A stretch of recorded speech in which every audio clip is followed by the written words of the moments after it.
जो government school है उसको क्यों डिस्करेज किया जा रहा है, उसको क्यों डिफैसिलिटाइज किया जा रहा है? बिकॉज जो प्राइवेट स्कूल है वो एक माफिया है। मैं अब माफिया तो नहीं, क्योंकि पहले भी मैंने सेनेट में एक बयान दिया तो मेरे खिलाफ वो शुरू हो गए कि मदद अली साहब कहते हैं कि भाई सरकारी यूनिवर्सिटी बंद करो। सवाल ये किया गया था दो दो कमरों में अगर हैं, अगर मैंने कहा दो कमरों में यूनिवर्सिटी है तो फिर भाई बंद करनी पड़ेगी। यूनिवर्सिटी तो हमने कभी भी तीन कमरों में नहीं देखी। या स्कूलों में जाओ, प्राइवेट स्कूल में खेलों के मैदान तो है ही नहीं। मुझे इस्लामाबाद में काफ़ी बड़े बड़े प्राइवेट स्कूलों ने कहा कि आप हमें अपने खेल के मैदान दें। मैंने कहा हम आपको क्यों दें, हम आपको देंगे, अपने आप लें। देखें सरकारी स्कूल्स में टीचर्स जो हैं आज भी देखें, प्राइमरी स्कूल को टीचर को 1 लाख से ज़्यादा तनख्वाह मिलती है। साइंस टीचर को तनख्वाह जो देखे वो सबसे अच्छी मिलती है। मैं हाई स्कूल की बात कर रहा हूँ। आपने प्राइवेट स्कूलों की बात की, मैं माफिया नहीं कहता हूँ। आप वहाँ देखें टीचर की तनख्वाह, वहाँ क्यों हालात बेहतर है? क्योंकि अगर टीचर ने कुछ भी किया उसको 1 दिन में फायर किया जाता है। आप क्यों नहीं करते? हम कैसे करेंगे भाई? कैसे हो सकता है? ये मुमकिन नहीं है। कौन इंक्वायरी करेगा? क्योंकि चेन जो है मैं करप्शन नहीं कहता हूँ, वो लीकेज है। वो लीकेज की नीचे से ऊपर तक है। लीकेज जब तक बंद नहीं होगी, भाई क्यों पैसे अगर कहाँ जाते हैं, फंड्स कहाँ जाते हैं, क्यों नहीं कमोड बनते हैं, क्यों नहीं नलके बनते हैं, कहाँ पैसे जाते हैं? मैंने कहा आप बच्चों से पैसे लेते हैं बसों के, आप ये पैसे कहाँ करते हैं? कोई हिसाब किताब नहीं है, कोई मुहस्बा नहीं है। सो ये ऐसे मसाइल हैं जिस पर भाई रियासत का और रियासत में ये जो वोट लेकर आते हैं उनका फ़र्ज़ है कि भाई इन मामलात को देखें।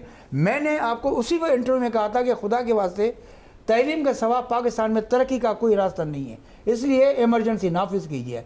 मैंने रिटर्न में उस वक्त के प्राइम मिनिस्टर को, निगरान को 20 पेजों की एक रिपोर्ट दी थी। उसमें यह कहा था कि एजुकेशन के लिए आप इमरजेंसी नाफिज करें। फिर मैंने सर्वे करवाई, पता कोई 3 करोड़ है, कोई 4 करोड़ है। मैंने सर्वे कराई, फिर पता पड़ा कि 2 करोड़ 60 लाख बच्चे जो हैं वो आउट ऑफ स्कूल्स हैं। इमरजेंसी से आपका क्या मतलब है? आप अगर आज के हुकूमत को हम ये सवाल करते हैं कि जी इमरजेंसी लगाएं, तो इसका इमरजेंसी मीन्स प्रैक्टिकली काम होना चाहिए।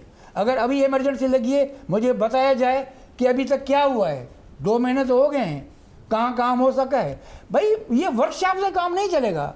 वर्कशॉप हुआ, 5 स्टार होटल में हुआ, वहाँ से वो पॉइंट्स बने, बात ख़त्म होगी, रात गई, बात गई।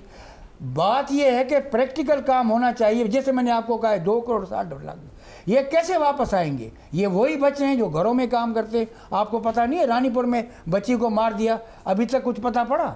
लाहौर में कितनी बच्चियों के हाथों पाँव टांगें टूटी गई हैं, कुछ नहीं होता। ये वही बच्चे हैं, होटलों में काम करते हैं, खेतों में काम करते हैं, 10,000 किसी को 8,000 मिलते हैं।